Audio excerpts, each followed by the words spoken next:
समुंदर जितना गहरा है इतनी ही गहरे राजों को अपने अंदर समेटे हुए है, जिनमें एक पुरअसरार राज मरमिड्स यानी जलपरियों का है।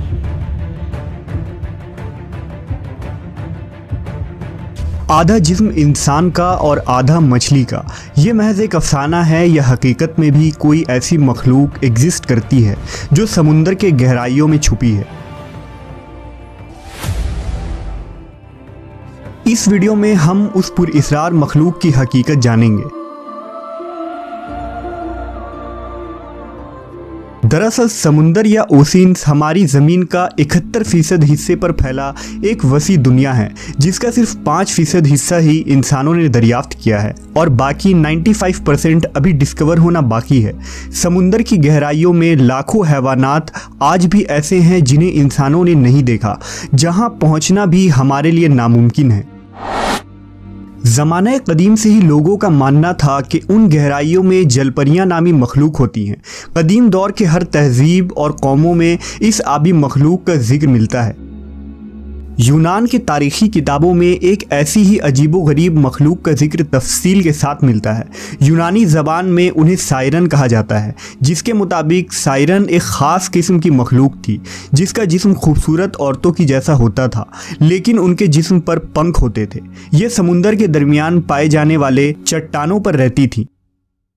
जब भी कोई जहाज रास्ता भटक कर उनके करीब पहुंचता तो ये नहायत ही सुरीली आवाज़ में गाने लगती। उनकी आवाज़ में ऐसी कशिश थी कि उसे सुनने वाला खुद को रोक नहीं पाता और वो उनकी तरफ खींचा चला जाता। ये उनको अपनी आवाज़ और खूबसूरती के जादू में फंसाकर वीरान जगह पर ले जाती और फिर उन्हें अपना खुराक बना देती। उन अजीब औरतों का जिक्र यूनान के मशहूर किताब द ओडेसी में भी मिलता है। इस किताब के मुताबिक जब ओडेसिया ट्रॉय के जंग से फारिग होता है तो एक ऐसे आइलैंड पर पहुंच जाता है जहां कैलर नाम की एक जादूगरनी होती है।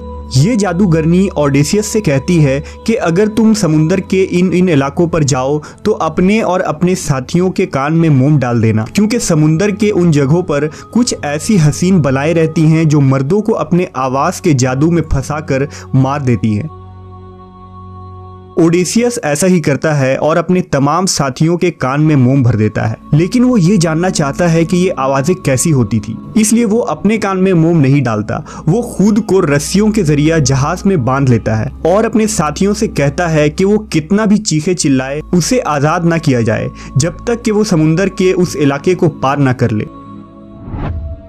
जब उनका जहाज समुंदर के उस इलाके पर पहुंचता है तो ओडेसियस को वो मधुर आवाज़ें सुनाई देती है।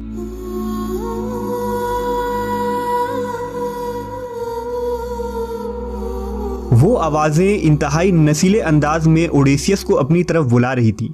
ओडेसियस भी उन आवाज़ों को सुनकर दीवाना हो जाता है और उनके पास जाना चाहता है। वो अपने साथियों से कहता है कि वो उसे खोल दे, लेकिन उसके साथी उसे नहीं खोलते जब तक कि उनका जहाज़ उस इलाके से बाहर नहीं निकलता। सुनने में ये किसी फैंटेसी बुक की कहानियाँ लगती हैं, लेकिन इन तमाम इंसिडेंट का जिक्र रोम और यूनान के ऑथेंटिक तारीखी किताबों में मौजूद है, जिसे डिनाई नहीं किया जा सकता। मवर्रखीन के मुताबिक अटार्किटिस दुनिया की पहली जलपरी थी, जिसे कदीम असीरिया के इलाकों में पूजा जाता था। लोक कथाओं में मिलता है कि शुरुआत में अटार्किटिस कोई मरमिड्स नहीं बल्कि एक इंसान थी।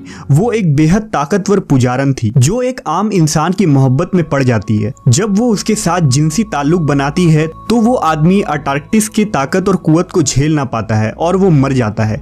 अटार्किटिस को इस चीज़ का बहुत सदमा पहुंचता है। उसके गम में उसने समुंदर में कूदकर खुदकशी करनी चाहिए, लेकिन पानी में जाते ही वो एक जलपरी बन जाती है और कुछ वक्त बाद वो एक खूबसूरत लड़की को जन्म देती है। यही लड़की आगे चलकर असीरिया की रानी कहलाती है, जिसका नाम सेमीरामिस था। रानी सेमीरामिस हैंगिंग गार्डन ऑफ बेबीलोनिया की तामीर के लिए जानी जाती है।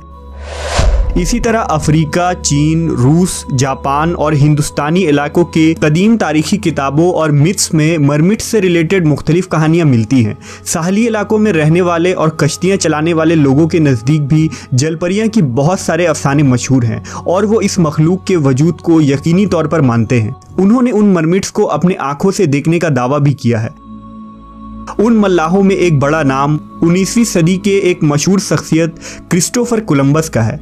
सन 1493 ईस्वी में कोलंबस ने जब अपने समुद्री सफ़र में पेश आने वाले वाक़यात को लिखा तो उसने अपनी डायरी में लिखा था कि एक सफ़र के दौरान जब उसके जहाज़ हिस्पानिया के समुंदर में पहुंचे तो उसने और उसके मल्लाहों ने अपनी आंखों से मरमिड्स को देखा था जो उसके जहाज़ के इर्द गिर्द मंडला रही थी।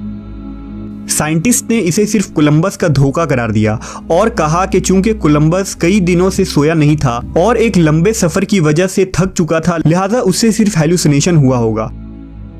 लेकिन कोलंबस के मुताबिक वो इंसान नुमा मखलूक ही थी जो जहाज में मौजूद लोगों को अपनी तरफ खींच रही थी।